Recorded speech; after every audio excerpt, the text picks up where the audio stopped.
m'appelle Elisa Georgieva, je suis réalisatrice de cinéma, je suis aussi écrivaine, performeuse et je suis d'origine bulgare et je vis en France depuis une vingtaine d'années. Ma première passion, c'était le théâtre et l'écriture littéraire. Mais en fait, il se trouve que je suis arrivée en France à l'âge de 18 ans et je ne maîtrisais pas assez bien le français pour me lancer dans ces premières passions que j'avais. Et un peu naïvement, je me suis dit que j'allais faire du cinéma puisqu'on n'allait pas me demander d'écrire. Ce qui s'avérait faux, mais ce qui était aussi une manière assez, assez forte pour me lancer dans la création, en fait, même si ça n'était pas si facile que je le croyais à l'âge de 18 ans. Et je me suis inscrite donc dans des études, dans des cours de cinéma. Et petit à petit, j'ai découvert le cinéma documentaire dans un cours en fait de documentaire de création. Et c'est là en fait que j'ai eu un déclic très fort en voyant d'ailleurs un film de Jean Rouch qui s'appelle Chronique d'un été. Et c'est la première fois que je me suis sentie aussi concernée par une démarche cinématographique. Je me suis sentie très près en fait de à la fois des personnages mais aussi des réalisateurs. J'étais assez impressionnée par cette manière de chercher différents dispositifs pour atteindre une certaine forme de vérité. Et en tout cas, une vérité, il est un peu aussi question dans le film, et Edgar Morin, qui est le co-réalisateur de ce film, a beaucoup développé ce concept. Hein, voilà. En tout cas, moi, je crois dans cette vérité intérieure au film, en fait, sans forcément toujours me préoccuper de la question de est-ce que ce que je suis en train de voir est mis en scène ou est-ce que c'est du cinéma direct. Ce qui m'importe, en fait, c'est vraiment que cette justesse et cette profondeur de l'émotion et de la réflexion.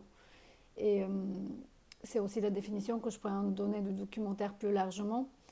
Après, c'est aussi dans ma démarche d'artiste plus largement, je suis toujours quelqu'un qui se documente d'abord avant d'écrire. Et il m'est impossible en fait d'écrire des histoires de fiction qui seraient déconnectées d'un contexte réel. Après, bien évidemment, je fais tout un travail où là, l'imaginaire se met en route et, et qui se décale de la réalité brute que je ressens ou que je reçois. Mais enfin, en tout cas, le point de départ, c'est toujours quelque chose qui a traversé très fortement un contexte, mon entourage, etc. Mon film s'appelle Notre endroit silencieux.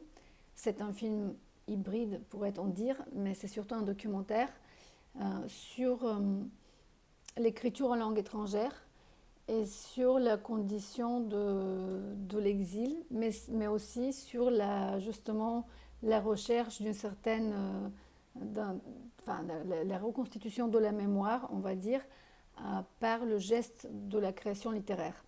Et en fait, toutes ces thématiques, j'espère, deviennent tangibles à travers la trajectoire du personnage principal, qui est une vraie personne évidemment, et qui s'appelle Aliona Glukova, et donc qui est une jeune écrivaine biélorusse qui écrit son premier roman, qui commence à écrire son premier roman en français alors qu'elle ne maîtrise pas très bien cette langue.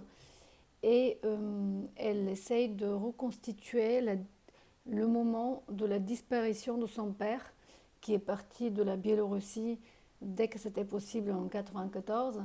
Il a construit un bateau et il est parti, et on n'a plus jamais retrouvé sa trace. Donc le film explore aussi ce moment de la création ou de l'écriture de la mémoire, alors qu'il n'y a pas vraiment de traces et qu'il y a beaucoup de trous qui sont tant dans la réalité du personnage que dans le médium qu'elle utilise, puisqu'elle écrit dans une langue déjà trouée.